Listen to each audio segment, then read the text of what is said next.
शादी के बाद लोग घर बसाने या कहीं घूमने जाने को सोचते हैं, लेकिन एक जोड़ा अपनी शादी के चंद सप्ताह बाद ही समाज सेवा में जुट गया। जी हाँ दोस्तों, हम आज आपको सुनाने जा रहे हैं एक ऐसे ही जोड़े की कहानी। उसमें विशेषकर नाम है समाज सेवी शिप्रा त्रिपाठी और उनके पति का। दोस्तों, बात तब की है जब देश में भयंकर कोविड का माहौल 2020 में, जब लोग अपने अपने घरों की ओर भाग रहे थे, लॉकडाउन देश भर में लगा हुआ था। तब शिप्रा त्रिपाठी और उनके पति दिल्ली के स्लम एरिया में लोगों तक खाना और दवाइयां पहुंचा रहे थे। शिप्रा दिल्ली से पैदल बिहार की ओर निकले महिलाओं में मास्क के साथ सैनिटरी पैड बांट रही थी। जी हाँ दोस्तों, स्वागत है आपका आपके अपने यूट्यूब चैनल जोश की बातें, द सक्सेस स्टोरीज। यहाँ हम लेके आते हैं कुछ मददगार स्ट्रगलर्स और सक्सेस हुए अपनी लाइफ में ऐसे लोगों की कहानियाँ, जो कि आपको सुनने में अच्छा भी लगेगा और आप एक इमोशंस, एक जोश से ओत-प्रोत भर जाएंगे। दोस्तों, हम बात करते हैं दिल्ली में वसुधैव कल्याण फाउंडेशन को चलाने वाली शिप्रा त्रिपाठी की। दोस्तों, बात करते हैं उनके बारे में कि 2020 में उनकी शादी हुई थी। कहीं बाहर जाने के बारे में सोच ही नहीं पाई थी कि कोविड आ गया था। वो नोएडा में अपने पति के साथ रहते हैं। हाँ दोस्तों, हम बात कर रहे हैं वसुधैव कल्याण फाउंडेशन के फाउंडर शिप्रा त्रिपाठी और उनके पति को। उन्होंने बताया कि उनकी शादी 2020 में हुई थी। कहीं भी बाहर घूमने जाने के बारे में सोच ही रही थी कि कोविड आ गया। वो अपने पति के साथ नोएडा में रहती थी। एक बार मन में आया कि वो अपने होम टाउन कानपुर चली जाएं, लेकिन फिर उन्होंने सोचा कि घर में बैठने से बेहतर है लोगों की मदद की जाए। वे अपने पति के साथ दिल्ली की स्लम बस्तियों में और फुटपाथ पर रहने वाले मजदूरों के यहाँ जाने लगी। इस वक्त लोगों में अफवाह यह भी फैल गई थी कि दिल्ली में उन्हें खाने को ही नहीं मिलेगा, लोग भूखे मरेंगे। लोग छोटे छोटे बच्चों के साथ ही पैदल यूपी, बिहार और अन्य स्टेट्स में जहाँ के वो रहने वाले थे वहाँ की ओर बढ़ने लगे थे। खौफनाक मंजर था, लोगों के मन में बहुत ही डर था, लेकिन उस समय लोगों का सहारा बनी शिप्रा त्रिपाठी। हाँ जी दोस्तों, बात करते हैं वो अपने पति के साथ में उन बस्तियों में जाकर खाना और अनाज बांटती थी। साथ ही उन्हें यह भी दिलासा दिलाती थी कि वो दिल्ली में अकेले नहीं हैं। बहुत से लोग उनके कहने पर दिल्ली में रुके भी, और हालांकि कुछ लोगों ने पैदल निकलने का फैसला किया। इसमें बहुत सारी महिलाएं थीं। हुजूम के हुजूम महिलाओं और बच्चियों का समूह पैदल अपने गांव की ओर जा रहा था। सभी एनजीओ और लोग उन्हें रोक रोक करके मास्क देते थे। इन्होंने बताया कि ये भी एक खुद महिला है, तो इन्होंने उन पैदल चल रही महिलाओं का दर्द समझा।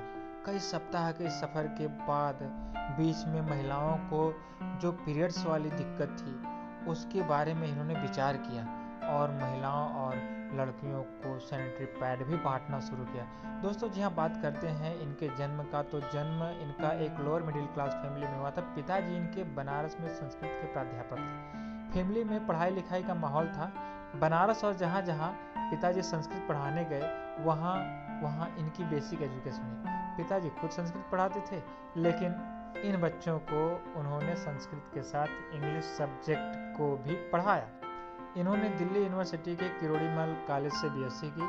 आगे का सफ़र बताती हैं कि बचपन उनका काफ़ी समय बिहार में ही बीता। वहाँ लोगों की गरीबी और अशिक्षा को देख करके उनका मन बहुत दुखी होता था, लेकिन तब लोगों की मदद कर पाने में वह अपने आप को बहुत ही छोटा समझती थी, छोटा मानती थी, उम्र भी छोटी थी। तो जब कुछ समय बाद वह डीयू में पढ़ने के लिए आई, तो उनके सामने एक नई दुनिया खुली, जहाँ अलग अलग राज्यों के बच्चे आए, लोगों से मिले।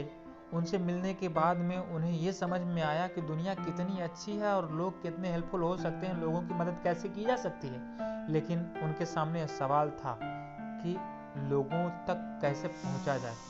लेकिन डीयू में आकर के इनका कॉन्फिडेंस लेवल बहुत ही बढ़ा।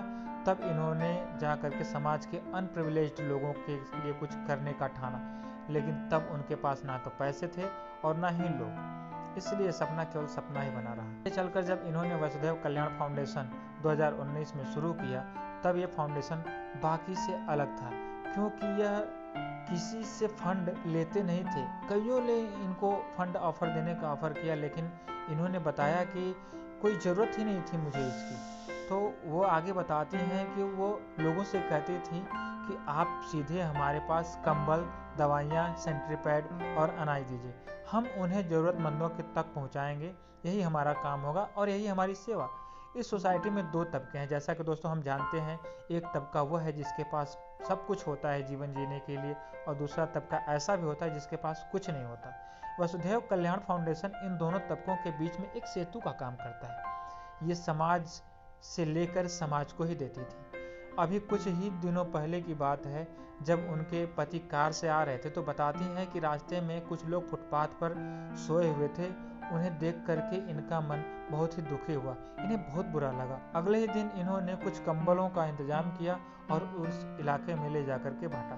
लोग कई बार पूछते थे कि आप किस क्षेत्र में काम करती हैं, तब ये बताती हैं कि इस सवाल का मेरे पास कोई जवाब ही नहीं होता था, क्योंकि भला किसी का मदद करने के लिए कोई एक क्षेत्र कैसे चुन सकता है। लोगों को जिसको भी मदद चाहिए, जो भी जरूरतमंद है, उसको उसके रूप में उस भाव से मदद करनी चाहिए। ये सोच के साथ में यह आगे बढ़ती हैं और लोगों की सेवा करती हैं और बताती हैं कि जहाँ भी मुझे ज़रूरतमंद लोग दिखाई देते हैं, मैं उनकी मदद करती हूँ। किसी लड़की को कॉलेज में एडमिशन चाहिए तो किसी को इलाज, किसी को अनाज चाहिए तो किसी को कानूनी मदद। ये हमेशा सबके लिए तैयार रहती थी। जाति, धर्म और मजहब से ऊपर उठकर राह चलते हुए हर किसी की मदद करती थी। दोस्तों, शिप्रा त्रिपाठी आगे बताती हैं कि इनकी शादी के 3 साल हो गए, लेकिन कभी ऐसा नहीं लगा कि शादी के बाद कोई फाउंडेशन लग गई है।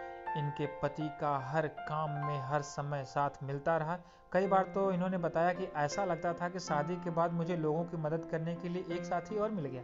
ऐसे ही प्रेरणादायक वीडियो देखने के लिए दोस्तों हमारे चैनल को लाइक करें, सब्सक्राइब करें और बेल आइकन दबाना ना भूलें, ताकि आपको जैसे हम नई वीडियो, नई प्रेरणादायक कहानी अपलोड करें, आपको सबसे पहले मिले।